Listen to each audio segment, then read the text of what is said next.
O número 5, no tabernáculo. O teto, as paredes da tenda e as vestes do sumo sacerdote na habitação de Deus entre o seu povo nos proporcionam mais alguns pensamentos sobre o número 5, o número da responsabilidade humana. E ele ligou 5 cortinas, uma com a outra, e outras 5 cortinas ligou uma com a outra. Depois fez laçadas de azul na borda de uma cortina, a extremidade na juntura. Assim também fez na borda a extremidade da juntura na segunda cortina. 50 laçadas fez numa cortina e 50 laçadas fez numa extremidade da cortina que se ligava com a segunda. Estas laçadas travavam uma com a outra. Também fez 50 colchetes de ouro e com estes colchetes uniu as cortinas, uma com a outra, e foi feito assim um tabernáculo. Êxodo capítulo 36, versículos 10 a 13. Estas palavras nos lembram de Efésios capítulo 2, versículo 22, no qual também vós juntamente sois edificados para a morada de Deus em espírito. Esta passagem de Efésios nos recorda a união dos gentios e dos judeus para a formação da atual morada de Deus. No tabernáculo eram 2 conjuntos de 5 cortinas, cada um dos quais demonstrando para nós a responsabilidade humana, seja do judeu, seja do gentio.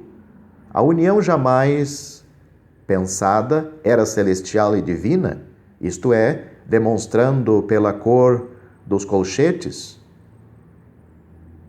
As laçadas de fio azul estavam de frente, uma com a outra, indicando perfeita harmonia para o encaixe dos colchetes. Aquela obra divina, harmonizando 2 povos rivais do dia de Pentecostes, note que eram 50 laçadas e 50 colchetes, era algo jamais pensado pelo judeu, e se não fosse a revelação deste ministério ao apóstolo Paulo, o apóstolo dos gentios, os crentes de origem judaica jamais aceitariam.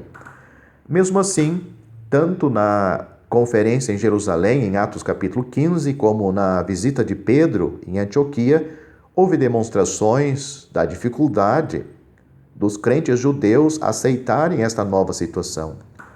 Hoje Deus tem sua habitação espiritual no meio de um povo espiritual, onde as diferenças nacionais e raciais deixaram de existir. Não havia qualquer diferença entre um grupo de cortinas e o outro. Assim não há qualquer diferença entre o judeu e o gentio. As cortinas que formavam um tabernáculo era como o forro de uma casa, e os sacerdotes, levantando seus olhos, viam uma beleza e perfeição jamais vistas. As várias cores e o belo desenho de querubins nos lembram das belezas de Cristo aparecendo naqueles que são a sua morada agora.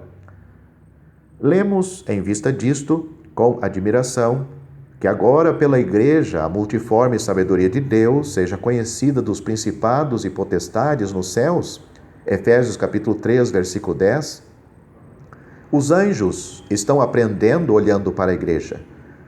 Amados em Cristo, meditemos bastante nas perfeições humanas do nosso Salvador, para que o Espírito Santo as reproduza em nós, em alguma medida, para que, como morada de Deus, a sua Igreja possa ser vista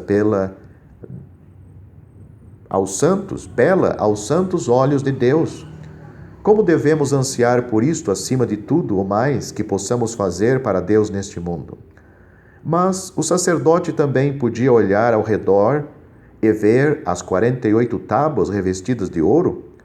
Elas formavam a estrutura da habitação de Deus e nos lembram cada membro da igreja. Havia 5 barras que mantinham as tábuas unidas. Farás também 5 barras de madeira de cetim para as tábuas, e a barra do meio estará no meio das tábuas, passando de uma extremidade até a outra. Êxodo capítulo 26, versículos 26 a 28.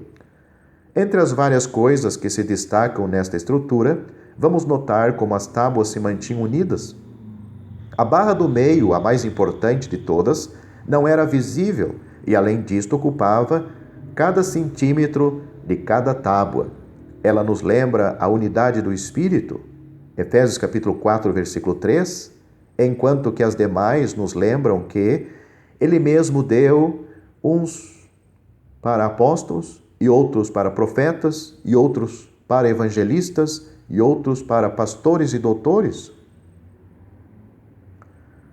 Efésios capítulo 4, versículo 11.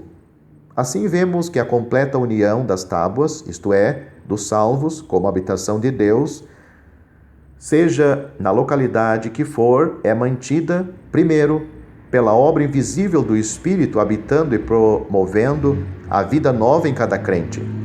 Segundo, pela plena aceitação e prática dos ensinos dos apóstolos e profetas registrados nas Escrituras Sagradas.